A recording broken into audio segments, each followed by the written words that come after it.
Гоце, човек кој е слеп, а се бори за екзистенција на своето семејство. Значи, јас сум Гоце Радевски, од Скопје,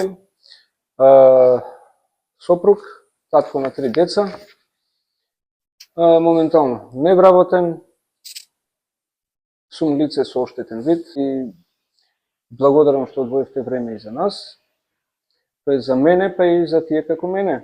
Значи, сепак, како што споменав на почетокот, сум лице со оштетен вид. Предпоставувам дека и тоа ќе има некакво значење што сум овдека присутен.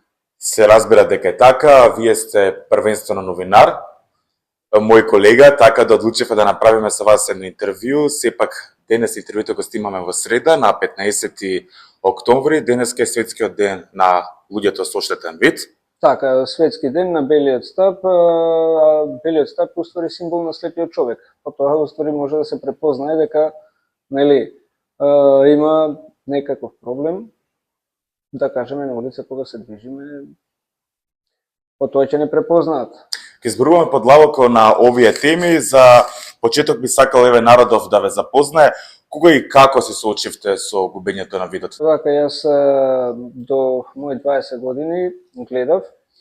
Сега по лекарска негрижа или непрофесионалност дојде до губење на мојот вид. Тоа е уствари моментот каде што они ме лечеа од една дијагноза, јас сум боледувал од друга дијагноза. Во тоа време уствари нема ни современи апарати да можат да ми го измерат притисокот, очниот притисок, затоа што јас уствари ослепев од глауком, тоа е очен притисок. Нема современи апарати да може да ми го измерат притисокот, затоа што моето око практично не е мирно, па има повеќе дијагнози. Една од дијагнозите е да, нели, постојано е во движење, а они има некој метод застарен да не може да го измерат очниот притисок, али сепак ме лече од друга дијагноза. Тоа било во Скопје, претпоставувам? Да, во Скопје. На која годишна возраст? А тоа беше негде, јас, значи, од кај 16 години почнав да посетувам очен лекар, до кај 18-19 ме лечеа. Така, кога веќе осетив дека и покрај тоа што ми дадоа очила и некоја терапија, јас константно го губев видот, а мене па ми го намалуваа диоптерот на наочарите. И сватив дека нешто не е во ред, и затоа одлучив да одам кај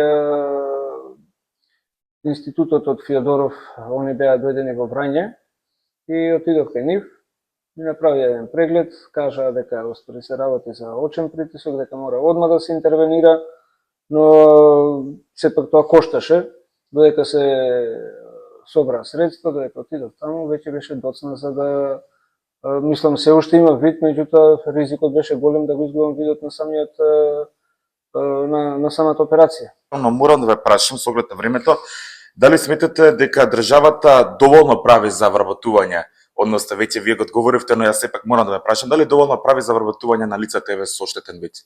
Тоа одмah ќе ви кажам дека не воопшто ништо не прави. Беше тоа, да кажам, 2013-2012, сега не се сеќавам точно, кога имаше оној проект на владата, каде што имаше 300 вработувања на лица со попреченост, не беа таму само слепи, имаше и телесни, глуви, луѓе со инвалидитет, некаков. Да, така. И од тогаш наваму, значи, се отвараат некои непотребни работни места во Сојузот на слепи, кој што е финансиран од страна на државата, и таму, али таму све се, нели, 5-10 души, повеќе не може да бидат. Државата, значи, колку што можам јас да почувствувам на себе, не превзима ништо. Еве, би го искористил овој момент, интервју прилика. Оваа прилика би искористил сега да еден апел да упатам до сите оние кои што ќе стапат на градоначалничка функција, да земат во предвид дека треба да вработат таму да стават и лице со попреченост. Затоа што ниту еден не знае какви се моите чевли во натре. Ве разбирам, Гоце, морам да ве прашам дали моментално примате некој вид на социјална или инвалидска помош од државата? Јас користам како и сите други мобилност и туѓа нега, а остатокот невработен се снаоѓам некако, пошто завршив и за физиотерапевт. Имате работено како физиотерапевт? Приватно сум работел, а иначе да бев работен од страна на државата не бев. Земајќи примерот неколку од некои држави и кај нас се поведе персонална асистенција. Значи на нас лицата со попреченост, на тие што сме со 100% оштетен вид, ни се додели персонален асистент, кој што 4 часа дневно или 20 часа неделно ќе ни биде на услуга. На услуга, на помош. Да, но затоа нели беа они се платени. Но јас ќе кажам последнава година некако плаќањето не иде. Значи не ве посетуваат? Не, они не посетуваат, меѓутоа јас се плашам повеќе од тоа што они ќе се откажат да не посетуваат затоа што на нив не се плаќа. А еден од предусловите за они да си вршат таа дејност, значи да ни ја даваат таа услуга, е да не се вработени. Значи нивната екзистенција е од таму. Здравствениот систем кај нас е сведен на минимум. Најсвеж пример ќе кажам, едната ќерка ми е 6 годишна, сега се запиша прво оделение. Да е жива и здрава. И она е со оштетен вид. Стварно? Да. Тоа е генетски? Па, не е генетски, меѓутоа таа диагноза као сега што има може да повлече генетика од мене. И од таа причина ми беше кажано да ја носам секој месец на контрола, ми беше закажан термин, меѓутоа 3 месеци докторот не можам да го најдам таму. А значи, фондот, мора да ве прекинам, а фондот дали ги покрива сите трошоци? Фондот покрива на клиника, иначе на друго место не покрива. Не. Сега, значи 3 месеци јас не можам да најдам доктор да направи контрола на ќерката моја. Просто преглед. Дали кај неа се појавил очен притисок, не се појавил, затоа што тоа е многу подмукла и лоша болест. Значи, го губиш видот, меѓутоа не осеќаш. А веќе не се враќа тоа што си го изгубил.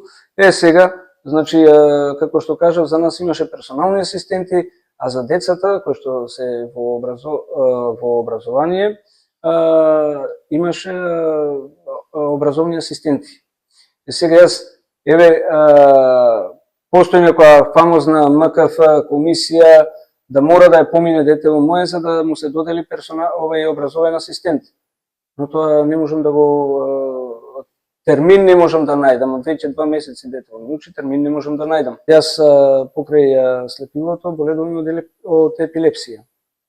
Лекови не можам да најдам 2 месеци, 3 месеци не можам да најдам лек овде кај нас. Добро, тогаш како се справувате со таа ваша здравствена? А тој лек ја не смеам да го прекинем. И вие 3 месеци не го пиете тој лек? Не, јас морам да барам канали од други држави да ми се носи за да го користам. Од самиот наш разговор ќе се осмелам да ви го поставам Гоце следново прашање. Како стоите финансиски? Финансиски тенко. Вашата сопруга работи? И она работи, ама што од тоа 3 деца сме, под кирија живееме. Така да, нели? Гоце, јас сум тука да ви помогнам.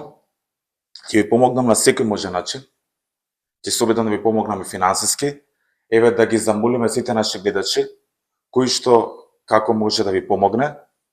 Дали сте спремни вие да на секаква помош, за секој човек, наш граѓанин кој што сака да ви помогне, да ви помогне. Дали сакате да го ставиме вашиот контакт, телефон? Може да се остави мојот контакт. Кој како може нека ви помогне? Јас дури доволна помош ќе ми биде да ми обезбеди работа. Да. Вие сте дипломиран новинар. Тоа ќе ми биде најголема помош затоа што јас со пот ќе заработувам таа пара А таа е па најсладка. Еве, само кажете како можете вие да работите како новинар. Како можам да работам? Значи, сега технологијата нели напредна, Да, со компјутер можам да работам. Така? така е апсолутно. Текстови, статии, така натаму можам да пишувам. Па дори што се вика може да одам и на терен. Можам да влечам информации. Значи, постојат нели социјални мрежи, постојат разноразни начини, канали од каде што можеме да влечеме Се исцрпат информации, така. да се пласираат и така натаму. До тогаш вашиот статус ќе биде многу подобрен, ќе бидете буквално равноправен како секој граѓанин во нашата држава и ќе уживате многу права како лице со оштетен вид. Точно моето и на сите мои истосудбеници правата. Апсолутно. Гоце, фала ви. Ви благодарам.